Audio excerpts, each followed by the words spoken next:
James Harden came up with maybe his most important assist as a Philadelphia 76er. True that. His most important assist, interestingly enough, opting out of his contract. Won't opt in, doesn't opt in for $40 gajillion. And what that does is unlocks the Philadelphia 76ers ability to utilize some exemptions in the $10 million range. As you know, the Lakers had an exemption in the $6 million range for Kyrie. If Kyrie wanted to opt out and opt to join them, it would have cost him $30 million of salary, which is probably why he opted into the Brooklyn Nets 2022-23 season. But again, I try not to get too deep in the salary cap weeds. You know, because we're not good at math. Well, it's not. We're not. It's not just that we're not good at math. I mean, this contracts and different. I mean, the way the other day Brian Windhorst is like, well, look, for a sign and trade can't happen now that he's opted in, Kyrie, in Brooklyn. I'm okay, but he can be traded. Okay, so he's kind of he opted in and can be traded, but only for a certain amount of money and a certain exemption, which is why Windhorst, in explaining what's going on with Kyrie, saying I could get into it, you know, or you could just take my word for it. And as an interviewer, I took his cue as to say, okay, I'll just take your word for it. Let's explain stuff that's maybe a little bit more understandable and relatable to our listening and viewing audience. So all together is Harden has opted to not opt in, but you can't say he's opted out because he's intending to stay and re-sign in a manner that gives Daryl Morey more flexibility to surround him in Philadelphia with Embiid, with parts to win a championship, which is what he says he's all about. Now, you know, I say the next thing he should do, other than exercising his non-option, is to just, you know, start exercising, period. You know, call Tom Brady. Get on the JH system.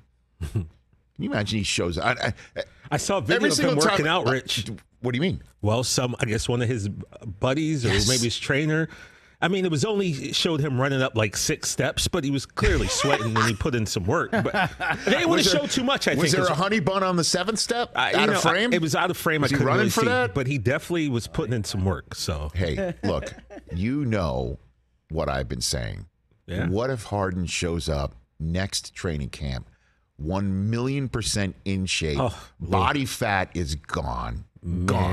And, you know, the guy who is sneaky rocked up is just flat out rocked up and is eating right and is going to live his life 24/7, 365, making his body the temple that it can be and changing Philadelphia's chances into the church of Larry O'Brien. Man. You know, like what if he does that? What if? I'll tell you what if. Be like... Right now, I feel like we're talking about James Harden, right? I feel like Sir Smoke-a-Lot right now. God, if you listen and help, like please let that be the case. Harpen, yeah, like Nikola Jovic. Yeah, no, it's Harden and Brockman. It's that guy who, like I said, James Pardon. Yeah, Pardon? James Pardon. Excuse me. James Pardon me? Right? What? What if that happens? What if this is the beginning to that commitment? Look, Rich, I would say this. And this is just strictly speaking for me. I feel as a lifelong Sixers fan, I deserve a championship again. And, do you really? And I feel as though if James does those things, it would help us get there, yes. At least for you. You have the backstop of the Los Angeles Clippers, who are apparently I'm telling you, atop the flow chart. That finals in matchup a town where Mo Green doesn't have a plaque or a signpost to his name, right? Yeah, Brockman, what are the odds, our evens? The chances? What are winning the championship? Christopher has that stuff right on speed dial. Well, that's his thing. I mean, that's all I'm saying. The Clippers got a little bit better. Well, I mean, because why? Because Bradley Beal's coming? No, because John Wall, baby. No, I know that. John Wall's coming, which is interesting, right? Mm-hmm. If he's healthy and he can play. John Wall's coming to go along with Kawhi coming back and Paul George. Sixers are still Mr. October 14-1 Sixers. Okay. Or Mr. May, Reggie Jackson, rather. Okay.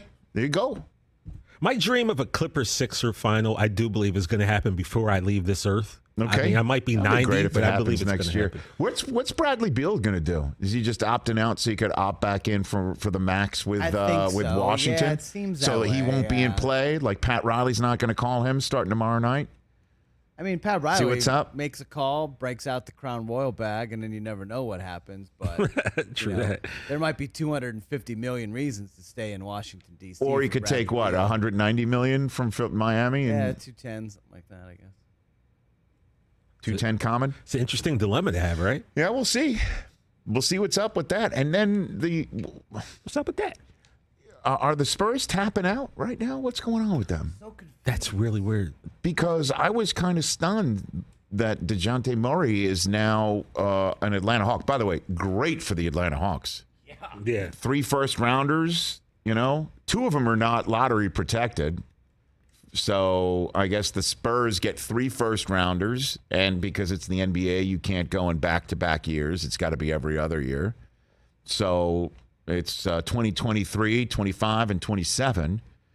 So the Spurs have that. I mean, Pop's not getting any younger. So I don't get that one, right? Do you? Were they just on a bad footing there? Bad chemistry? That's the only thing you can figure out with that? I don't know. Or maybe we're gonna find out DeJounte Murray wanted out, but I was really shocked when that came across yesterday when that Woj bomb hit. Because, as everyone in the NBA knows, and I'm sure Greg Popovich knows this more than anybody else, is you just don't trade away guys who won a championship for don't trade for Giannis in the Rich Eisen Show Fantasy Basketball League. You don't do that. Those guys are rare and to be cherished. Like DeJounte Murray was. Yeah. By me all year long in the fantasy league that I won in the year where I also pegged the eventual winner of the real league in the Golden State Warriors. You just don't; those guys just don't get thrown around like manhole covers. You know what I mean? So, but how about that? How about Trey Young and DeJounte Murray in the same backcourt? How about that? I mean, they gave up. By the way, they gave up Danilo Gallinari. Danilo Gallinari. Is he just the most off-traded, could be really talented European player the NBA's had? Is he like the Ricky Rubio of his position? Man, What's that about? Low-key hoping the Celtics were kind of in on Danilo because he's a big guy who can kind of defend Stretch a the little floor. bit and definitely can shoot threes, which is what Boston needs. Yeah. And that's So now Pop's got him. And on our Rich Eisen Show, our basketball podcast 2 weeks ago, Brockman was selling us on the idea that Murray was a superstar. And if Chris is right, man, Atlanta's going to be very happy.